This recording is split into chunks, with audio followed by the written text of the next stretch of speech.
Okay, so guys, the game is almost here, and I know many of you have seen a lot of scattered information online. Some of it is from live stream, some from the devs, some from the Discord community. So I made this video to put everything together in one place in a simple and clear way before you jump into AION 2. So let's start from the beginning. According to the devs, AION 2 is basically the complete version of AION 1. 10 years ago, they had many ideas that they wanted to put into the first game, the AION 1, but because of engine limitations back then, they simply couldn't do it.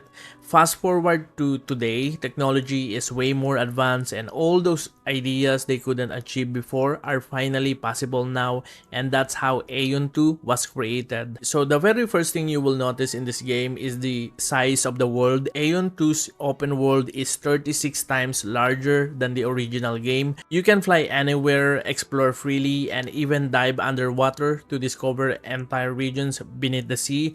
So yeah guys, this world is massive and you will definitely feel that sense of scale once you start exploring. Now let's talk about factions. AION 2 has still the classic Helios, the light faction, and the Asmodeans, the dark faction. It's a light versus dark concept, but story-wise, it's not really about good and evil. Both sides have reason for what they believe in. One important thing to note is that two factions will be placed on completely separate servers.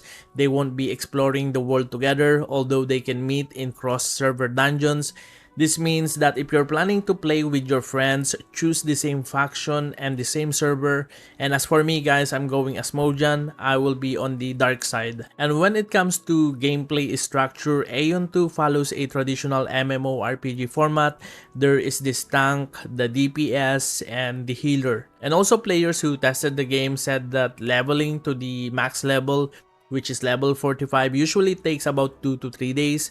Some even said it's possible to reach level 45 in just one day if you really push it. And before level 45, most of the content is basically a long tutorial that teaches you the systems of the world and how your class works. But once you reach max level, that's when the real experience of AION 2 begins. And guys, as expected from a Korean MMO, progression will be always grind heavy. Also, AION 2 puts a strong focus on PvP. There are arenas like 1v1, 4v4, and 8v8. There are reef invasions and of course the Abyss, which is the core PvP zone where the big battles happen. But guys, it's not all fighting. There are also chill mini games in the world, kind of like old school classic arcade challenges that you can play to relax. Okay, so for old AION 1 players, guys, this is for you. According to them, the game brings back several iconic features. The fully 3D battlefield is still here, and combat does not only happen on land but also in the air and underwater. You will still fight dragons, Helios, and Asmodeans. Abyss points returns as well, and you can use them to buy wings,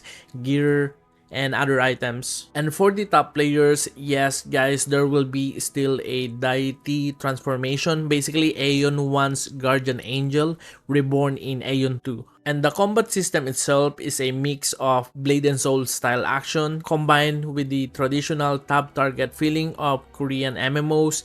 But unlike many mobile MMOs, AION 2 actually lets you cancel skill animations, which makes the combat feel smoother and more responsive. And also guys, skill effects and combos look polished and really well designed. You can tell the developers spent a lot of time making the combat visually satisfying. Now, based on early impressions from different players, Guardian and Cleric seem to be the essential roles in the game. Meanwhile, Assassin and Spirit Master appear to be strong right from the start. Of course, this may change, but this is what most players notice so far. Now, let's talk about monetization.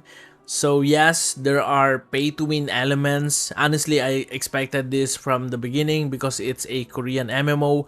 But the good news is that you can purchase most things with in-game currency as well. That means you can grind for it instead of using real money.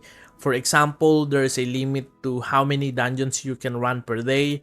If you want extra runs, you can pay with real money, or you can farm and buy the same thing using in-game money. And also, costumes are in the game but they don't give stats, so they're not required unless you just want to look good, which, let's be real, it's always a good feeling, right? Now, about progression and equipment, as I said earlier, the game is grindy but not extremely paywalled, at least based on what the devs said. But for the topic like this, I usually have trust issue with the devs, so we'll just see how it feels when the game launches. And for the equipment enhancement, guys, you can safely upgrade up to plus 10.